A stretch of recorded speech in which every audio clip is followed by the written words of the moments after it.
Hey everyone, welcome back to The Explainer. So if you've ever followed a home workout routine, you know the sweat and you definitely know the burn. But have you ever actually looked at the data behind the sweat? Well, today, that's exactly what we're doing. We are tearing down the underlying blueprint of a massively popular home workout routine from Roberta's gym, specifically their 14-day weight loss challenge. We're going to pull apart the numbers, the reps, and the hidden structures of this exact routine to see what makes it tick, so you can understand exactly how to pace yourself in your own fitness journey. The entire premise here really centers around just one number, 14. 14 days. It sounds like a pretty short commitment, maybe a casual 2-week stroll. But as we're going to see from the sheer volume of reps packed into a single session, this is far from a casual stroll. It is a highly calculated physical gauntlet. Okay, let's dive into this and start unpacking how this routine actually works right under the surface. Here's our workout blueprint for today.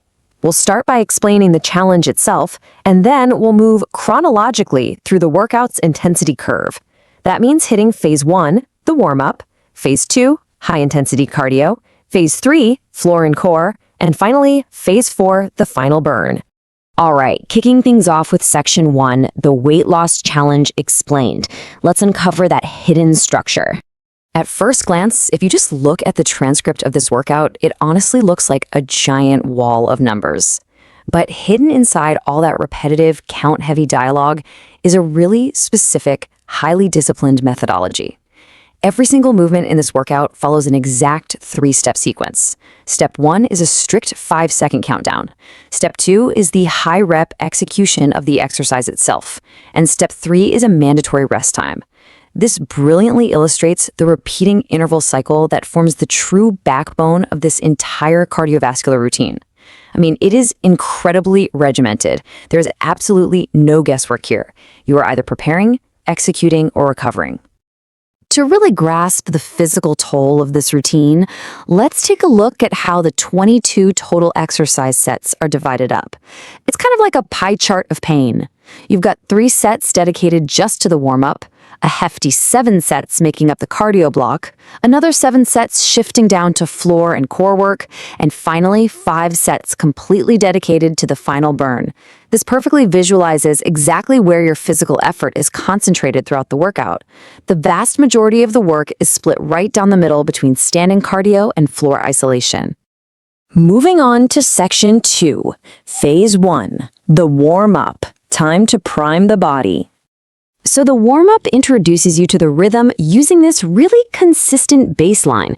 We're talking high knee jacks, side bends, and back turns, and each one is commanded at exactly 12 reps. It's perfectly balanced.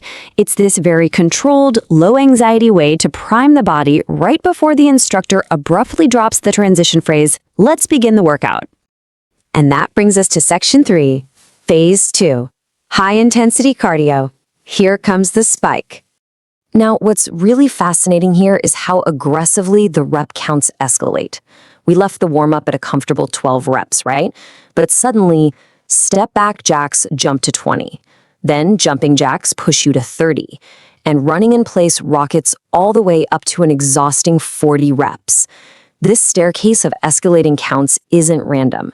It's a deliberate mechanism designed to rapidly build your cardiovascular endurance and force your heart rate straight into a fat-burning zone.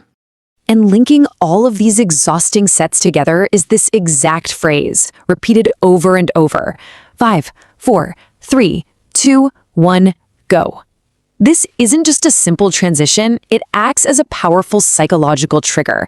It essentially programs you, pushing you from a state of total rest directly into explosive action.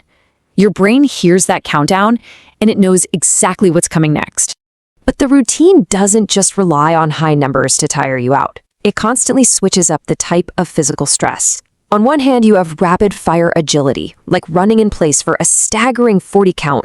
But then, right in the middle of this cardio block, the routine throws in slow muscle endurance. Specifically, slow burpees at a really grueling 12 count. By contrasting these two extremes, the routine guarantees highly varied muscle engagement.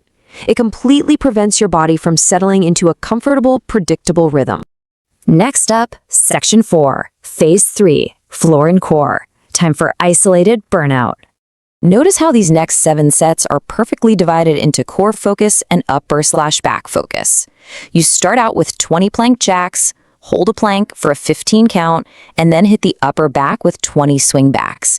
It's a highly strategic shift from full body standing cardio straight into localized muscle burnout right there on the mat. But amidst all these double-digit rep counts in the floor phase, one number really stands out: 8. The knee push-ups command the absolute lowest rep count in the entire workout. Why just 8? Well, because after that massive cardio block and the preceding shoulder-heavy planks and swing backs, just 8 push-ups represents an absolute peak in isolated upper body physical difficulty. Your arms are already spent, which makes those 8 reps feel incredibly heavy. Right after your arms are burned out, we move to the core. During the meetup crunches, around rep 12, the instructor suddenly says, "Bring the beat back," before finishing out the set. In a transcript that's made almost entirely of counting and exercise names, this is a rare, vital moment of spoken motivation. It's embedded directly into the hardest part of the core block, and it serves to instantly re-energize you right when muscular fatigue is heavily setting in. Finally, Section 5, Phase 4, the final burn, emptying the tank. The finale consists of a relentless sequence: slow burpees, jumping jacks, running in place, mountain climbers, and ski hops. This showcases the sheer, unapologetic volume of cardio they pack into the very end of the routine to ensure maximum caloric expenditure before the finish line. There are no gentle stretches here, just the universal dread of back-to-back mountain climbers. Chronologically, the strategy becomes incredibly clear. The routine literally recycles the absolute hardest moves from earlier in the workout. It hits you with the 12 slow burpees again. It hits you with the 30 jumping jacks again. It forces you back into that massive 40 count of running in place. Then, when your energy is completely depleted, it introduces 2 brand new, highly demanding movements: 25 mountain climbers, ending with 20 explosive ski hops. It's just a brutal ladder of endurance. But the only reason you can survive that final burn is because of this crucial concept: mandatory rest. It is repeated religiously throughout the entire transcript, between every single set. Without that brief moment to let your heart rate reset, surviving those subsequent interval spikes would simply be impossible. And that brings us to the ultimate question behind Roberta's Gym's blueprint. Seeing the data, seeing the relentless rep counts, the lack of actual breaks aside from those brief mandatory rests, and that grueling final burn, do you have the endurance to maintain this high interval structure for 14 straight days? The math is laid out right in front of you. Conquering this sequence requires some incredible stamina, both physically and mentally. Thank you so much for joining me to deconstruct this amazing routine today. As always, keep learning, keep analyzing, and I'll catch you in the next explainer.